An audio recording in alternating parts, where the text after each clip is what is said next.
여러분, 오늘은 우리 삶에서 누구나 겪게 되는 감정, 바로 화와 분노에 대해 이야기해 보려고 합니다. 많은 사람들은 흔히 화를 내거나 분노를 표현하며 살아가지만 진정한 현명함은 화를 참거나 다스리는 데 있습니다. 현명한 사람은 절대 화내지 않는다. 이것은 단순한 말이 아니라 오랜 지혜의 결실입니다. 화를 내는 것은 자신의 마음을 상하게 하고 주변 사람들과의 관계를 해치며 결국 자신에게도 해를 끼치게 됩니다. 반면에 진실된 지혜로운 사람은 화를 다스리고 이해와 평정을 유지하려 노력합니다. 부처님께서도 말씀하셨지요. 화는 마음의 병이다 라고. 화를 품는 것은 자신을 병들게 하는 길임을 깨달아야 합니다. 그렇다면 분노가 치밀어 오를 때 우리는 어떻게 해야 할까요? 가장 먼저 해야 할 일은 잠시 멈추어 깊이 숨을 들이쉬는 것입니다. 단순히 숨을 참는 것이 아니라 깊게 들이쉬면서 마음을 차분히 가라앉히는 것이 중요합니다. 이 작은 호흡을 통해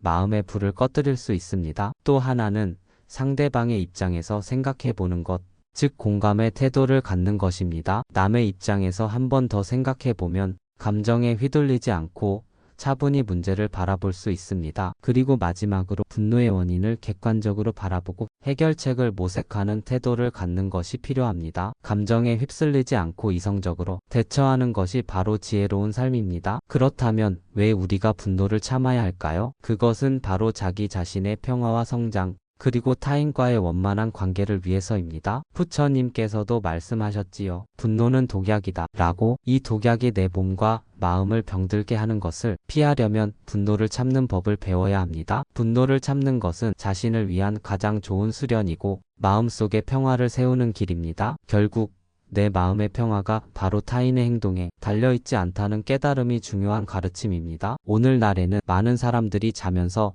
듣는 부처님의 말씀, 명상음악 또는 오디오를 통해 마음을 다스리려 합니다. 밤이 깊어지고 하루의 피로가 쌓였을 때 부처님 말씀을 들으며 마음의 평화를 찾는 것은 큰 도움이 됩니다. 자연스럽게 마음속 근원을 다스리고 급할 때마다 차분함을 유지할 수 있는 힘이 자라게 됩니다. 이와 같이 우리가 일상에서 겪는 다양한 감정 중에서도 특히 화와 분노는 누구에게나 찾아올 수 있으며 그것들을 어떻게 다루느냐에 따라 우리의 삶의 질이 결정됩니다. 분노를 참는 것이 쉽지 않은 일임을 우리는 잘 알고 있습니다. 때로는 억누른 감정이 쌓이기도 하고 상황에 따라 순간적인 감정의 폭발로 인해 후회와 상처가 남기도 합니다. 그렇기 때문에 이러한 감정을 효과적으로 관리하는 방법을 배우는 것이 매우 중요합니다. 앞서 언급한 것처럼 깊은 숨쉬기, 상대방에 대한 공감, 그리고 문제의 본질을 차분히 바라보는 연습이 이러한 감정 조절의 핵심입니다. 이 세 가지 방법은 연습을 통해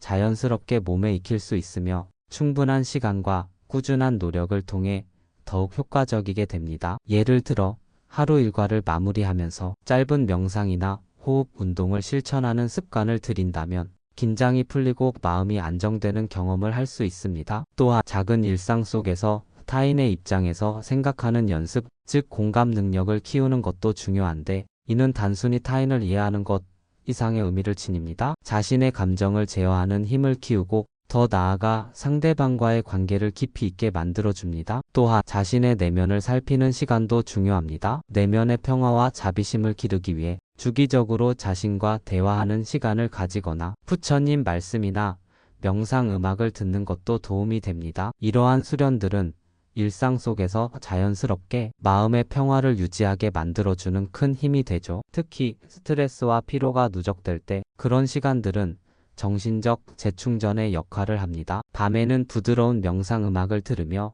호흡에 집중하고 오늘 하루 일어난 일들을 온전하게 받아들이는 연습을 할 수 있습니다. 그렇게 함으로써 내적 균형을 찾고 미래의 어려움도 훨씬 지혜롭게 대처할 수 있게 됩니다. 이처럼 감정을 건강하게 다루기 위해 노력하는 것은 결국 자신을 아끼고 사랑하는 마음에서 비롯됩니다. 우리가 겪는 분노와 화는 어느 누구에게나 찾아오는 자연스러운 감정이지만 그것을 어떻게 표현하고 다루느냐에 따라 우리 삶의 질이 좌우된다는 점을 잊지 말아야 합니다. 분노를 억누르거나 무조건 표출하는 것보다 그 감정을 제대로 인정하고 이해하는 과정이 더 중요합니다. 감정을 알아차리고 그것이 왜 생겼는지에 대해 차분히 살피는 마음가짐이 필요하며 이 과정에서 자신과의 솔직한 대화가 큰 도움이 됩니다. 이는 곧 자신의 내면을 들여다보고 자신이 어떤 상황에서 얼마나 쉽게 흥분하거나 좌절하는지 알게 되는 계기가 됩니다. 이와 더불어 감정을 다루는 다양한 방법들을 삶에 자연스럽게 적용하려면 꾸준한 연습과 습관이 필요합니다. 예를 들어 일정한 시간마다 스스로에게 지금 나는 어떤 감정을 느끼고 있는가? 라고 질문하는 시간이나 감정일기를 써보는 것도 유익합니다. 이를 통해 내 감정을 객관적으로 바라보게 되고 보다 현명하게 반응하는 법을 배울 수 있습니다. 특히 감정을 조절하는 과정에서는 기다림의 자세도 중요합니다. 즉, 감정을 즉시 표출하기보다 잠시 숨을 고르며 이성적인 판단을 내리려는 노력이 필요합니다. 그렇게 함으로써 충동적인 결정을 피하고 더 깊은 이해와 공감의 기반 위에 관계를 세울 수 있습니다. 또 하나 중요한 것은 자기 자신에게 자비와 인내심을 갖는 것입니다. 누구든 실수할 때가 있고 감정을 완벽하게 통제하는 것은 쉬운 일이 아니기 때문입니다. 자신에게 관대하게 대하며 조금씩 성장하는 과정을 인정한다면 그 길은 훨씬 견고하고 의미 있게 느껴질 것입니다. 더 나아가 명상이나 심호흡뿐만 아니라 자연과 함께하는 활동이나 창작 활동 또는 마음을 가라앉히는 일상 습관들이 감정을 건강하게 조절하는 데 큰 역할을 합니다. 이러한 일상의 작은 노력이 쌓이면 어느새 자신도 모르게 평정심을 유지하는 능력이 자연스럽게 자리 잡게 됩니다. 이 모든 과정은 결국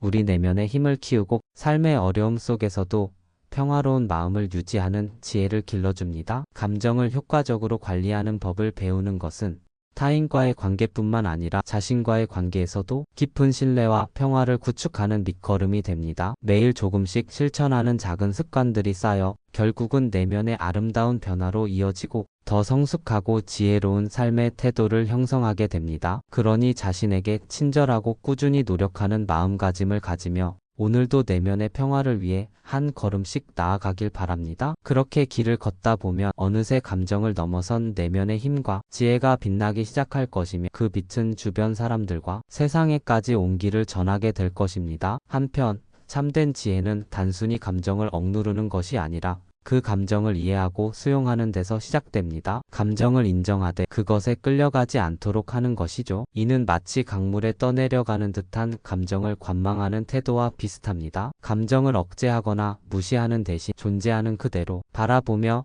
잠시 멈추어 보는 것이 중요합니다. 이렇게 할 때 감정에 휩쓸리지 않고도 상황을 파악할 수 있는 힘이 길러지고 자연스럽게 화를 다스릴 수 있는 능력이 향상됩니다. 이 모든 과정은 결국 자신과의 끊임없는 내면 여행입니다. 자신을 깊이 들여다보고 자신의 감정과 마주하며 그 원인을 이해하는 것에서부터 시작됩니다. 이렇게 자신을 이해할 때 타인에 대한 이해와 자비심도 함께 자라납니다. 그럼으로써 세상과의 관계 속에서도 더 평화롭고 온화한 태도를 유지할 수 있게 되며 이는 자연히 삶 전체에 긍정적인 변화를 가져오게 됩니다. 이러한 삶의 자세는 단기간에 이루어지는 것이 아니며 꾸준한 실천과 인내심이 필요합니다. 그러나 그 과정을 통해 우리는 점차 마음속에 진정한 평화와 행복을 깃들게 하며 어려운 상황 속에서도 균형을 유지하는 지혜를 갖게 됩니다. 결국 내면의 평화는 외부의 환경이 아니라 우리 자신의 마음속에서 비롯된다는 불변의 진리를 깨닫는 것이 가장 중요합니다. 오늘 이야기를 마음에 깊이 새기고 매일의 삶 속에서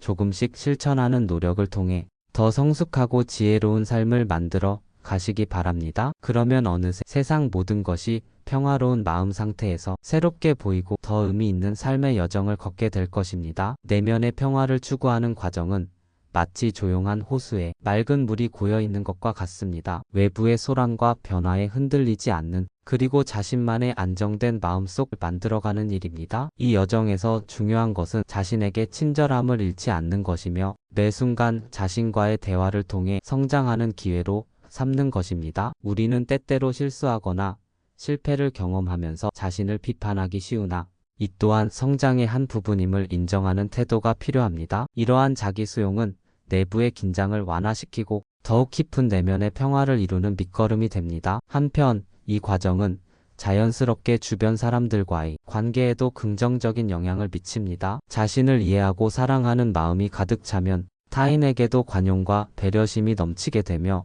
갈등이 생겼을 때도 더 현명하고 온화하게 대처할 수 있습니다. 결국 타인과의 관계에서 오는 상처나 어려움도 내면의 평화를 지키는 연습의 일부임을 깨닫게 됩니다. 마음의 소리에 귀 기울이고 자신이 진정으로 원하는 것이 무엇인지 이해하려는 노력은 삶의 모든 순간을 더욱 풍요롭고 의미 있게 만듭니다. 이러한 실천은 하루아침에 이루어지지 않으며 오히려 꾸준한 습관과 끈질긴 인내심이 필요합니다. 명상, 자기 반성, 자연 속 산책, 일기 쓰기 등 다양한 방법들을 통해 자신과 대화하는 시간을 갖는 것도 큰 도움이 됩니다. 또한 작은 것에 감사하는 마음을 지니는 것도 마음의 평화를 키우는 데 중요한 역할을 합니다. 이와 같은 작은 실천들이 쌓여 우리는 점점 더 내면의 안정감을 깊이 느끼게 되며 삶의 변화도 자연스럽게 따라옵니다. 이 길은 또한 자신에게서 비롯된 내면의 힘과 지혜를 발견하는 여정이기도 합니다. 내면의 평화를 찾기 위해 노력하는 동안 우리는 자신만의 독특한 삶의 빛을 발견하고 그것이 타인과 세상에 긍정적인 영향을 미친다는 사실을 깨닫게 됩니다. 그러니 포기하지 말고 매일의 작은 실천을 통해 조금씩 나아가기를 바랍니다. 결국 진정한 행복과 평화는 바로 지금 이 순간 우리의 마음속에 존재합니다. 이 깨달음을 가지고 더 깊이 충만한 삶을 향해 한 걸음씩 나아가십시오. 그러면 어느새 세상은 더 따뜻하고 평화로운 곳으로 느껴지며 자신의 삶 역시 더욱 빛나게 될 것입니다. 마지막으로 우리는 일상 속에서 어떻게 하면 지혜롭게 살아갈 수 있을까요? 그것은 바로 부처님의 가르침을 생활 속에서 실천하는 것입니다. 매일 명상하거나 독경하는 습관을 들이고 어려운 상황에서도 이해와 자비의 마음을 키우는 노력을 게을리하지 말아야 합니다. 세상에는 수많은 일들이 일어나지만 그 가운데에서 화를 내지 않고 침착하게 대처하는 것이 가장 지혜로운 길임을 잊지 말아야 합니다. 마지막으로 우리는 일상 속에서 어떻게 하면 지혜롭게 살아갈 수 있을까요? 그것은 바로 부처님의 가르침을 생활 속에서 실천하는 것입니다. 매일 명상하거나 독경하는 습관을 들이고 어려운 상황에서도 이해와 자비의 마음을 키우는 노력을 게을리하지 말아야 합니다. 세상에는 수많은 일들이 일어나지만 그 가운데에서 화를 내지 않고 침착하게 대처하는 것이 가장 지혜로운 길임을 잊지 말아야 합니다. 나무아미타불 관세음보살, 이제 여러분 오늘 들려드린 이야기를 마음속에 새기며 분노를 다스리고 내면의 평화를 이루는 삶을 실천하시기를 바랍니다. 세상의 모든 일이 평화로운 마음 상태에서 더 의미 있게 다가올 것입니다. 감사합니다. 구독과 좋아요는 저에게 큰 힘이 됩니다.